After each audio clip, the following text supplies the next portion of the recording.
Bonjour à toutes et à tous, vous écoutez Cinécast. Salut Thibaut. Salut Guillaume. Cinécast, c'est le podcast qui chaque semaine vous recommande. Oui, je sais où tu veux en venir.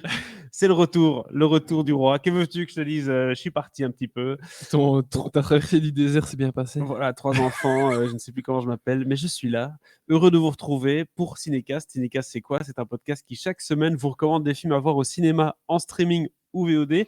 Aujourd'hui, on fait un tout petit rattrapage d'un film que tu as vu, mais vu que c'était Venise et tu viens de revenir fraîchement, Ouais. tes valises sont même pas encore défaites, on les voit, C'est vrai.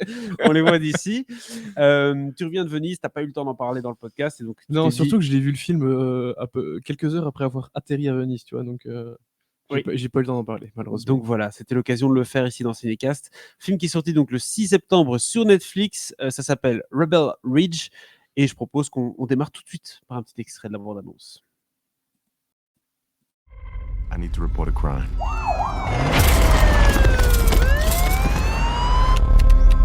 And this was cash? Yes, ma'am. Okay. Can you describe the suspect? Big guy must weigh 250. We're gonna hold on to this money. I didn't get his badge number, but his last name's Marston. You're gonna need to leave. Next suspect number 2. Alors, Rebel Ridge, c'est quoi, Thibaut? C'est un film de Jérémy Saulnier. Tu vas nous dire un peu qui c'est parce que je ne connais pas personnellement. Monsieur. Avec Aaron Pierre dans le rôle principal. Tu vas aussi nous dire qui c'est parce que je ne connais pas personnellement. Mais c'est un film, vous l'avez peut-être compris à la bande-annonce, avec un ex-marine qui va s'attaquer à la corruption dans une petite ville des États-Unis. Petite ville où la police n'est pas toujours réglo, et notamment parce qu'elle a saisi injustement un sac contenant de l'argent qu'il avait prévu pour payer la caution de son cousin. Donc un peu revanche dans tout ça. Je fais la police moi-même. Qu'as-tu pensé de ce Rebel Ridge et peux-tu nous donner un peu le contexte du film avant de commencer? Bah alors, Jérémy Saulnier, c'est un réalisateur américain à qui on doit d'excellents films. Il y avait eu Blue Ruin il y a une dizaine d'années, je pense maintenant, qui était super. Puis il avait continué avec Green Room, qui était aussi un très très très bon film, sans doute son meilleur, je pense. Il y a 6 ans, c'était déjà son dernier film, Hold the Dark, un film qui était déjà estampillé Netflix, qui était sorti directement sur la plateforme, qui était une adaptation d'un roman, super roman, et l'adaptation, il y avait Jeffrey Wright. Et donc ici, 6 ans plus tard, Rebel Ridge arrive enfin. Et je dis enfin parce que le projet, il est sur la table depuis des années. Je pense que ça fait 4 ans que je le mets dans les films que j'attends le plus de l'année. 4 ans plus tard, enfin, on y est. Tu me disais qu'il voulait John Boyega à la base dans le rôle principal. Tout à fait. John Boyega devait faire le rôle principal. Il a été sur le tournage et puis un jour, il a disparu. Voilà. Littéralement, il a quitté l'hôtel sans rien dire Un et peu il s'est comme barré. moi, hein. Un peu Dans comme toi. Cinécast. C'est vrai que j'ai toujours fait dans le podcast comme s'il n'y avait rien qui avait changé. Rien qui a changé. Mais bon, donc John Boyega s'est vraiment barré sans rien dire. Littéralement, il a pris ses affaires, il a quitté l'hôtel et basta. Alors que pourtant, C'est pas courant, hein. sa carrière aurait eu besoin d'un petit film comme ça. Bah oui, parce que déjà dans Star Wars 8, on sentait que son rôle, c'était déjà Oui. compliqué. Et puis dans le 9, n'en parlons même pas. C'est un peu comme Rupert Grint au Cinoche, quoi. Il est là, il a fait son job et puis c'est fini, plus Ben, ou moins. oui, c'est ça. Et depuis Star Wars, il fait pas grand-chose. Donc c'était un peu l'occasion. Non, il y a eu un peu C'est aussi vrai, la attention. série. Il y a eu le film, un des films De Small Catherine Axe. Bigelow aussi. Oui, il y a eu Detroit. Voilà. Mais il y a eu la partie de Small Axe de Steve McQueen. Mais voilà, globalement, c'était un peu l'occasion rêvée Tout à fait. pour lui de revenir un petit peu sur le devant de la scène. Et Rebel Ridge, on se demandait un peu ce qu'il advenait de ce film. Donc finalement, c'est Aaron Pierre qu'on a vu récemment dans Old de Shyamalan qui a pris le rôle principal. Mais c'est un film qui sort direct sur Netflix comme ça, début septembre, l'air de rien.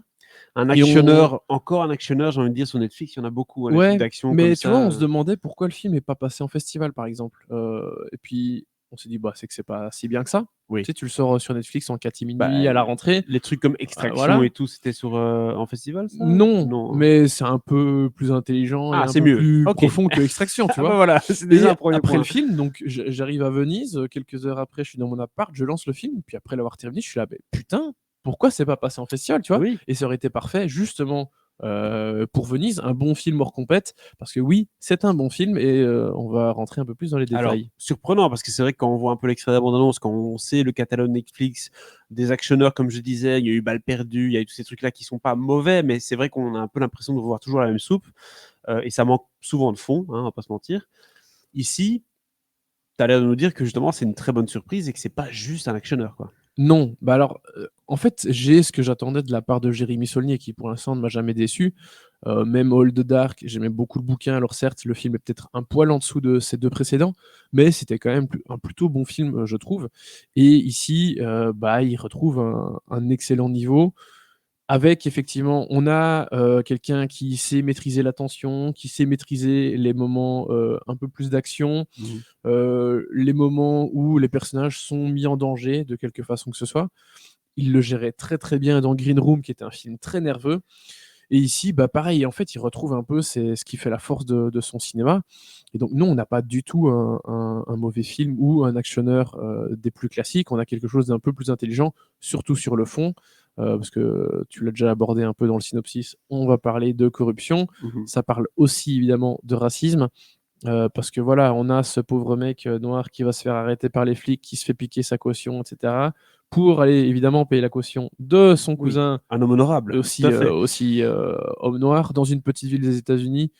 Voilà. Hein, Exactement, on voit le truc venir et d'ailleurs c'est un peu l'occasion d'amener plein de seconds couteaux de qualité dans le film parce que j'ai cru voir et comprendre aussi dans la bande-annonce qu'on nous met beaucoup de second rôles du cinéma américain avec des bonnes têtes de méchants, de flics, de petits salauds comme ça. J'avais vu des gens notamment qu'on avait vu dans la série Borderland, non pas Borderland, pas le film, hein. Borderline, pardon, je l'ai. La série avec sur Netflix qui date d'il y a quelques années également. Ne me parle pas de série, moi je ne voilà. vois rien. Voilà, que Mais veux-tu ? oui, alors il n'y a pas tant que ça, il n'y a pas énormément de second rôles très connus. Il y en a un dont j'oublie tout le temps le nom qui joue dans The Office, qui jouait le compagnon de Pam avant qu'elle soit avec Jim. Ah oui, Il joue un flic, un des flics qui justement arrête le personnage principal yes. au début du film. Mais oui, non, il y a quelques très bons second rôles, mais vraiment celui qui est de tout le film, de tous les plans et qui cartonne, c'est Aaron Pierre dans le rôle principal. Je l'ai dit, on l'a vu dans Hold, mais honnêtement, c'est pas il n'a pas encore fait grand chose. Il a peut-être une dizaine de films à son actif pour l'instant, Yeah. mais il est vraiment excellentissime. Et on a aussi Anna-Sophia Robb dans un des rôles aussi très très importants. Anna-Sophia Robb, peut-être que son visage adulte ne va pas vous dire grand-chose encore, mais elle jouait une des gamines dans Charlie et la chocolaterie de Tim Burton. En effet. Une des gamines très très irritantes à qui on avait envie de coller des gifles en permanence. Mais voilà, on a plutôt un bon casting. C'est David Denman, l'ex-copain de Pam. D'accord, voilà, voilà. comme ça tu le sais. Merci. Mais j'ai l'impression de m'éparpiller. Donc je vais revenir sur l'histoire qui est très tendue parce que c'est, je vous l'ai dit, la force de Jérémy Saulnier. Ce que j'ai beaucoup aimé, c'est que le film va dans une première partie qui est très haletante. Vraiment, ça n'arrête pas pendant 40-45 minutes. Et puis, il y a un petit creux, pas très long. Et après que cette première partie soit terminée, je me disais, bon, ok, en fait, il a conclu ce passage du film important un peu plus vite que ce que je pensais. Vers quoi va-t-il nous emmener dans la deuxième partie? Et à nouveau, en fait, on part dans un truc très rude, très âpre, très violent. Vraiment, il fait aucune concession. Il y va à fond au niveau de la vengeance, de la violence. Et en fait, il nous fait ce qu'il fait excellemment bien dans Green Room notamment, Oui. et dans Blue Ruin, c'est-à-dire du cinéma indépendant américain avec du fond, j'ai dit la corruption, le racisme, etc. Oui. Dans une petite ville, il aime beaucoup la ruralité, Jérémy Saulnier, c'est quelque chose qu'il y a dans tous ses films, avec des personnages forts en caractère, notamment le chef de la police, qui est interprété par... Vas-y, remets-moi un peu le casting dans les yeux, parce que là, comme ça, les noms... Tu les as plus. C'est lundi matin après Venise. Non, un peu plus bas. Oui. Voilà, Don Johnson, merci. Don Johnson qui est super dans le rôle du chef de la police. Et vraiment, c'est tout ce que j'attendais d'un film de Jérémy Saulnier, d'où mon incompréhension de ne pas voir ce film passer par la case des festivals. Et visiblement, c'est un film qui a l'air de bien débuter sur Netflix. En tout cas, je pense qu'il est numéro 1 là, dans le top, à mon avis. Il est dans le top et beaucoup de gens ont des échos positifs, donc ça fait du bien de voir que tu confirmes tout ça. Une dernière chose peut-être, on en avait parlé au début de la critique, John Boyega n'est pas là, c'est Aaron Pierre qui prend le rôle principal. Ouais. Qu'as-tu pensé de ta prestation? Il est vraiment super. Il a une gueule de ouf. Il a des yeux très clairs, très perçants, et franchement, Voilà, pour moi, c'était même si je l'ai dit, il était dans Old, mais Old, Oui. je me souvenais pas de lui plus que ça. Mitigé. Mais là, je pense que le gaillard a un solide avenir devant lui. Bah, c'est super. En tout cas, c'est sur Netflix depuis le 6 septembre. Rebel Ridge, foncez, n'hésitez pas à aller voir ça. Et n'hésitez pas aussi à nous dire en commentaire de la vidéo, si vous êtes sur YouTube, les films auxquels ça vous fait penser, parce que c'est vrai que des films comme ça, des actionneurs, c'est toujours bien d'avoir des recommandations d'autres films du genre. Ouais. Voilà. Merci beaucoup d'avoir écouté cette critique. On se dit à très bientôt pour de nouvelles critiques de films de cinéma, de podcast ou de VOD. Je ne sais plus ce que je dis, c'est normal, c'est le retour. C'est la première, Guillaume. À très bientôt. Ciao, ciao.